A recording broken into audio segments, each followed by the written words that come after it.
Pemirsa, pernahkah Anda merasa telah bekerja bertahun-tahun namun seolah-olah tidak menghasilkan apa-apa? Di mana letak kesalahannya? Bersama saya Chandra Dewi, kita membahasnya tentunya dalam Cerdas 5 Menit. Dan di studio Metro Manulife saat ini saya telah ditemani oleh Bapak Norman Tetelepta, Head of Business Development and Credit Life dari Manulife Indonesia. Selamat pagi Pak Norman. Selamat pagi. Pak Norman, kita memiliki beberapa keluhan dan pertanyaan yang senada ini dari pemirsa Pak. Rata-rata mereka mengeluhkan kondisi mereka yang telah bekerja selama bertahun-tahun, namun tetap terseok-seok dalam hal memiliki aset. Bahkan tergolong miskin dikatakan di sini ya Pak ya. Pandangan Bapak bagaimana? Kesalahannya ada di mana ya Pak ya? Jadi memang hal seperti ini itu biasanya dialami oleh pemula. Orang yang baru bekerja, baru membangun karir dia, biasanya memang agak-agak terseret-seret. Tapi kalau dia sudah berjalan 5 tahun, 10 tahun, masih posisi yang sama, maka something wrong. Ada yang salah. Dia harus coba lihat situasi pekerjaan dia atau mungkin motivasi dia dalam bekerja tadi. Ya, pada akhirnya kalau misalnya saya dikatakan sudah bekerja sekian lama, harusnya saya sudah memiliki aset yang bisa nilainya positif dibandingkan dengan utang-utang saya, ya. Jadi ini yang penting yang harus diperhatikan oleh kita. Oke, kalau begitu kiranya aset apa yang setidaknya harus dimiliki oleh seseorang yang sudah barangkali bekerja selama bertahun-tahun, Pak? Iya.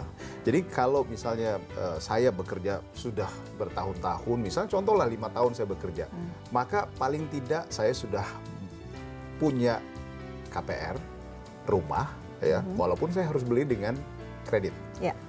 Paling tidak juga saya punya motor yang saya juga bisa dapatkan. Atau punya mobil yang saya bisa pakai, walaupun nggak usah mahal-mahal. Itu mobil yang sederhana saja.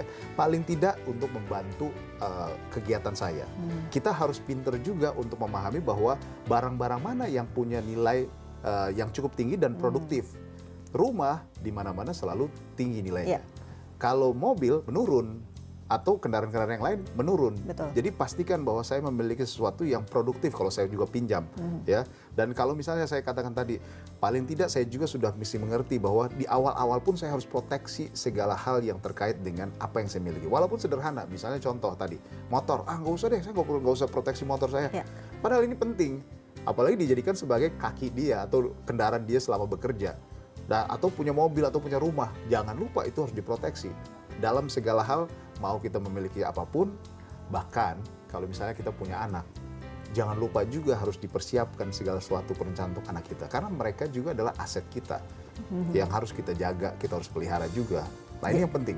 Nah kiranya bagaimana tapi jika sudah terjadi Pak, sudah bekerja bertahun-tahun, namun belum juga memiliki aset, apakah masih bisa dirubah? Harus. Jadi yang harus kita pikirkan adalah begini.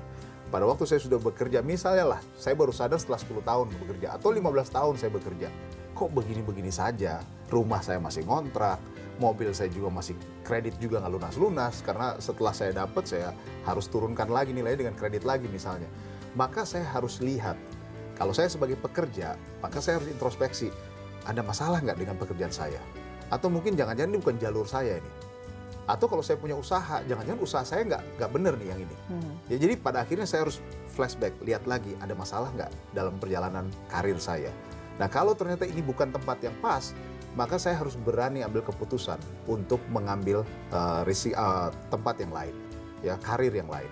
Karena kalau tidak akan masalah. Atau misalnya kalau saya bekerja, maka saya harus berpikir bahwa saya harus bekerja keras. Kalau orang yang bekerja santai-santai ya tidak akan pernah dapat tambahan. Tapi kalau saya berpikir, oh saya siang sampai sore saya kerja di kantor. Malam saya pikir saya masih bisa ada bisnis lain nih, tambahan. Saya harus tambah, entah jual sesuatu online dan lain-lain. Ini kan sekarang ini sesuatu yang online lagi ramai diperbincangkan kan. Jadi kalau misalnya saya bisa jual sesuatu barang saya online atau mungkin jual makanan sederhana istri saya punya, saya jual lebih cepat, kenapa enggak? Jadi memang harus bekerja pintar, tapi juga kita jangan lupakan perlunya proteksi juga. Begitu ya Pak Norman. Terima kasih banyak atas kehadirannya ya Pak ya. Dan pemirsa, demikianlah Cerdas 5 Menit, Cerdas Finansial untuk episode kali ini. Saya Chandra Dewi, terima kasih dan sampai jumpa. Dipersembahkan oleh